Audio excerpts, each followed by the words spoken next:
सादर प्रणाम।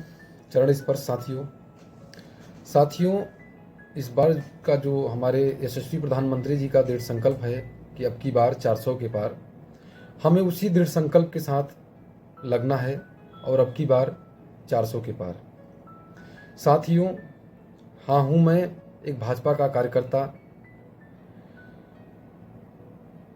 मैं एक दो वर्ष में एक हफ्ते के लिए दिखता हूँ।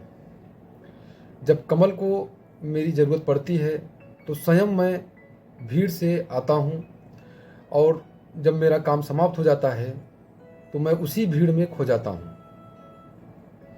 साथियों, जब कमल खिलता है तो मन प्रसन्न होता है, और जब कमल मुरझाता है तो मैं दुखी हो जाता हूँ। मुझे नहीं पता कि प्रत्याशी कौन है, मुझे तो सिर्फ ये पता है कि हमारा प्रत्याशी कमल का फूल है। मैं सिर्फ कमल को खिलता हुआ देखना चाहता हूँ, तब मुझे खुशी होती है कि हमारा देश सुरक्षित हाथों में है। मैं निस्वार्थ भाव से कमल को खिलाने के लिए भूखे प्यासे चिलचिलाती धूप में लोगों के बीच जाता हूँ और कमल की गुणवत्ता को बताता हूँ।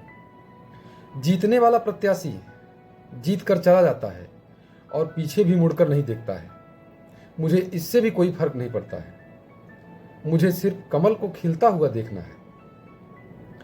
साथियों, फिर मैं अगले चुनाव आने की तैयारी करता हूँ। जैसे ही चुनाव आता है फिर से मैं लग जाता हूँ, एक नए प्रत्याशी के साथ लग जाता हूँ, और ये दृढ़ संकल्प है, ये सोच है कि हमारा प्रत्याशी कमल का फूल है। साथियों, कमल का फूल खिलता है तो देश सुरक्षित हाथों में ही रहता है और हमारा धर्म भी सुरक्षित रहता है।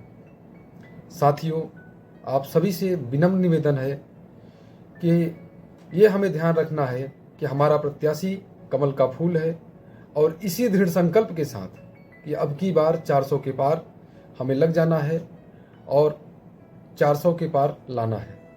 जय हिंद साथियों, जय श्री राम, जय भाजपा।